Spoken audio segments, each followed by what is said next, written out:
Hey, how you doing? Good, I hope. I'm going to read some more Winnie the Pooh. We're on Chapter 3, which is In Which Pooh and Piglet Go Hunting and Nearly Catch a Woozle. The piglet lived in a very grand house in the middle of a beech tree, and the beech tree was in the middle of the forest, and the piglet lived in the middle of the house.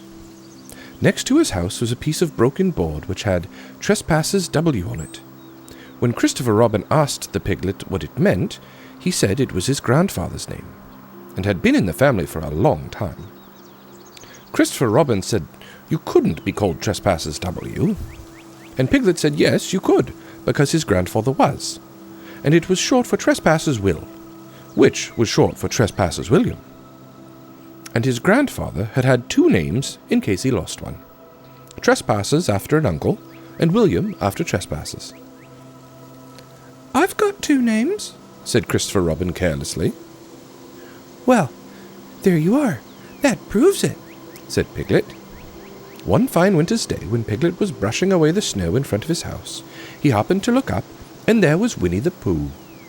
Pooh was walking round and round in a circle, thinking of something else, and when Piglet called to him, he just went on walking.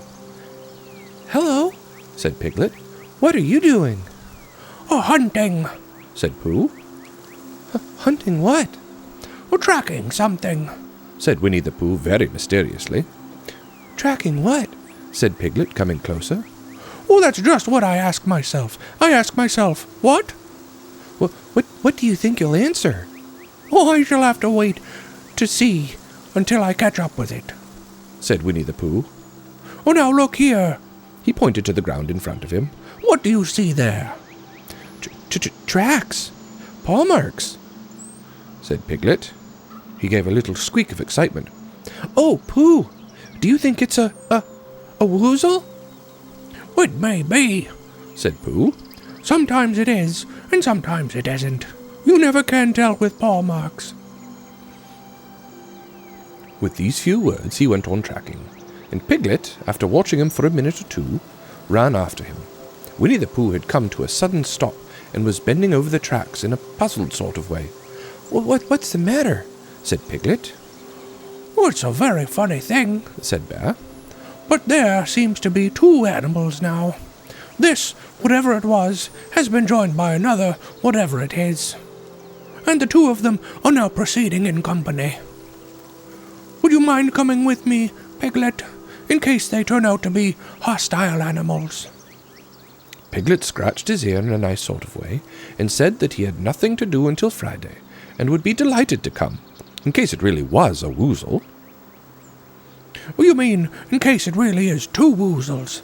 said Winnie the Pooh, and Piglet said that anyhow he had nothing to do until Friday, so off they went together. There was a small spinney of larch trees just there, and it seemed as if the two Woozles, if that is what they were, had been going round this spinney. So round this spinney went Pooh and Piglet after them, Piglet passing the time by telling Pooh what his grandfather, Trespassers W, had done to remove stiffness after tracking, and how his grandfather, Trespassers W, had suffered in his later years from shortness of breath and other matters of interest. And Pooh, wondering what a grandfather was like, and if perhaps this was two grandfathers they were after now, and if so, whether he would be allowed to take one home and keep it, and what Christopher Robin would say. And still the tracks went on in front of them.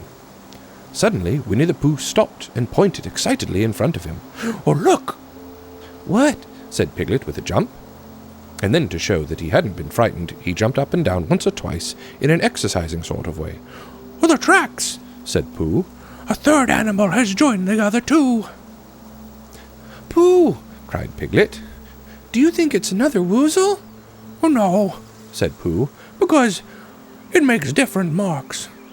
It is either two Woozles and one, as it might be, Whizzle, or two, as it might be Whizzles, and one. If so, it is Woozle. Let us continue to follow them."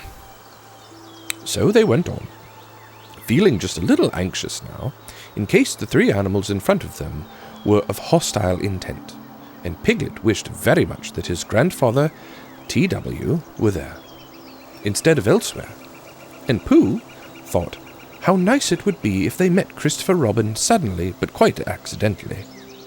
And only because he liked Christopher Robin so much.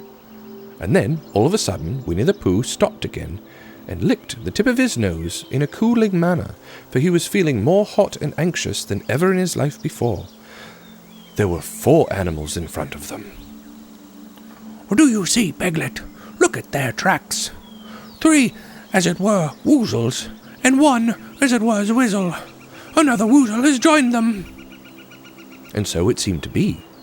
There were the tracks, crossing over each other here and there, getting muddled up with each other. But, quite plainly, every now and then, the tracks of 4 sets of paws. "I think," said Piglet, when he had licked the tip of his nose too, and found that it brought very little comfort, I think that I have just remembered something.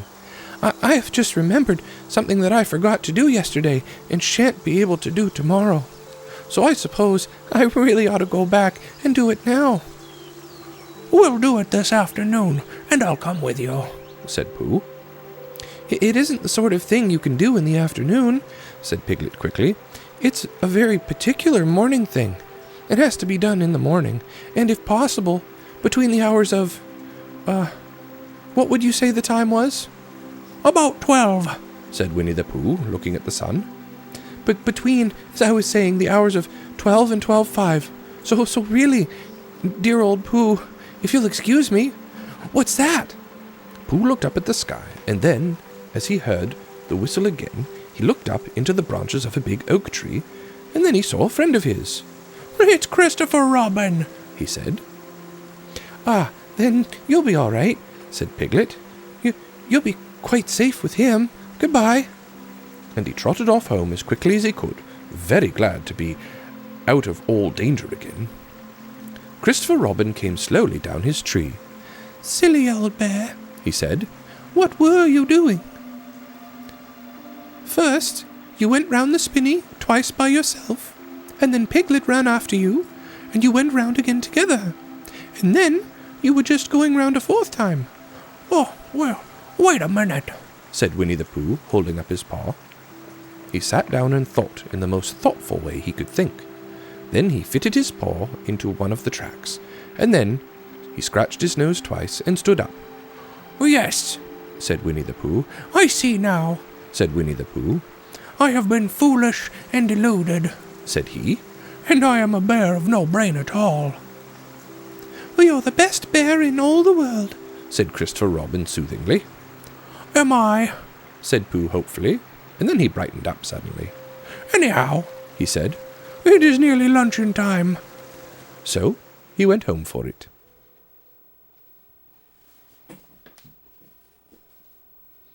Let me know what you think of these Winnie the Pooh readings. I'm really enjoying doing them. Yeah. If there's a specific one that you'd like to hear, let me know. Other than that, take care of yourself, okay? Bye-bye.